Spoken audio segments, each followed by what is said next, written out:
start with the market right here in 89. The market surely is consolidating in a backdrop of world markets which are bleeding overnight. China has retaliated on US tariff tirade, and that's really sent the world markets in a bit of a flutter. 11,161 for the Nifty futures. The breadth though continues to favor the declines, but it's not as bad as what we were staring at in the past many trading sessions.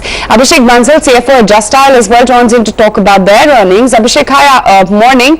Steady revenue growth sequentially, but the operating performance seems aided by good addition of paid listings, which I guess onset lower realizations for you. See, for the last quarter as well as for last full year, as we have mentioned in the past, we have very closely tried to monitor our three key parameters. Firstly, the traffic growth.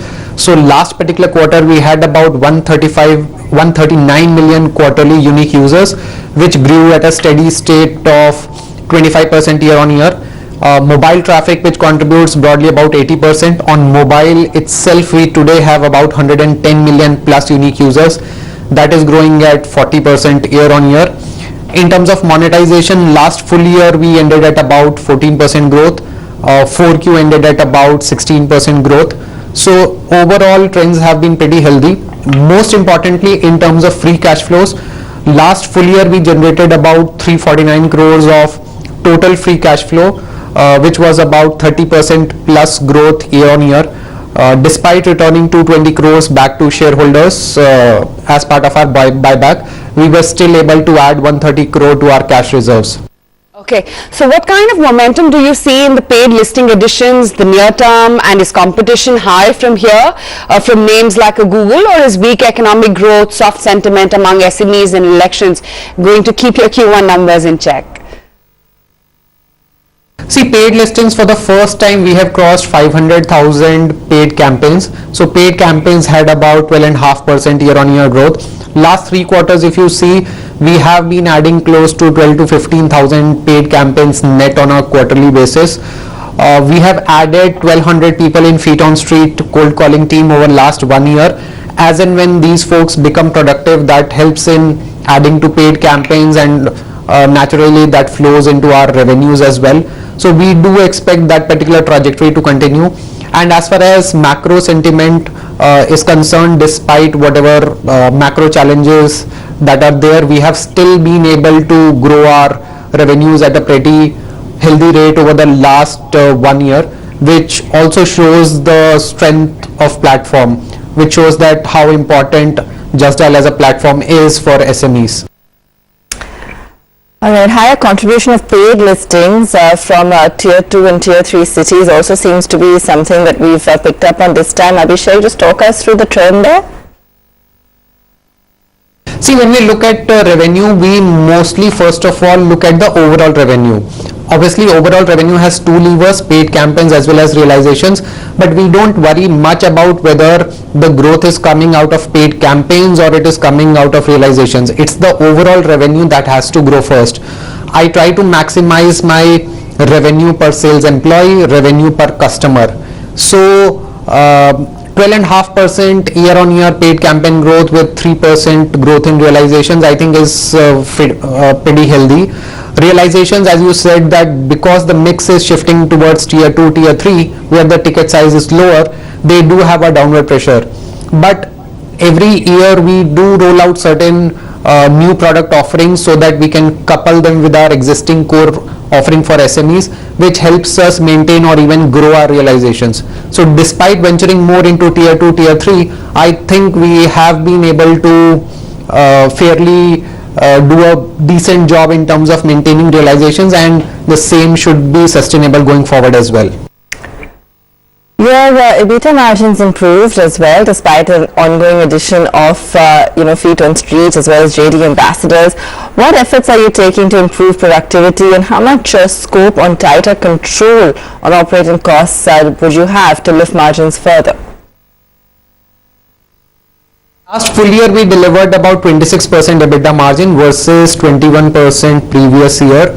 So a 5 percentage point margin improvement I think is substantial. A lot of it was driven due to operating leverage.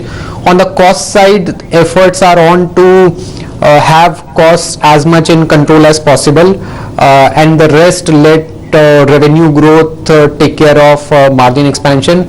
So I think similar trends should continue going forward as well. As a business model itself, this business has very high gross margins, 60% plus, so that itself lends a decent amount of operating leverage at 10% plus revenue growth levels. Abhishek, what's going to be the ad spend run rate in FY20 versus what we've seen in FY19, and can you update us on any upcoming product releases? FY19 full year we spent broadly about 57-58 crores on advertising. The thought process on advertising is that we want to we are comfortable spending 7 to 8% of our top line towards advertising.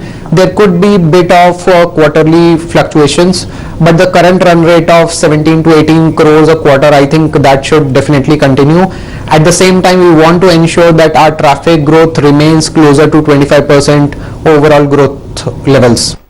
And leave us with what you're aiming for FY20 in terms of your EBITDA as well as your overall revenue growth. EBITDA margin, as I mentioned, that there is definitely a scope of expansion if we are able to continue or better our revenue growth rates. On the monetization side, as I said, that 139 million unique users, if we continue to grow our traffic, if we continue to roll out features which makes users engage more with the platform, it will eventually result in more SMEs signing up with Justdial, same SME paying more to Justdial. So last year we ended the year overall at about 14% revenue growth rate. Hopefully we should be able to better these particular growth rates going forward. Okay, and what about your cash equivalents to the tune of about 1300 plus crore rupees? Any utilization plan that you may have for the year ahead? Last year we generated overall broadly about 350 crores of total free cash flow. Out of that, 130 crores got accreted to balance sheet, and the rest 220 crores was distributed back to shareholders. In a year we can do buyback only once, so at the right time board might take a call to return a part of the cash that we have on our books as part of buyback. At this point of time, we don't think there are any relevant inorganic opportunities, so we want to make sure that the cash that we have on our books, we maintain decent whatever rates on that, keeping principal protection in mind. So that's the thought at this point of time. Okay, great to have you on the show and talk about your numbers. Thanks very much. And on that note, we're going to wind it up on this edition of The Market. It's a goodbye from the three of us.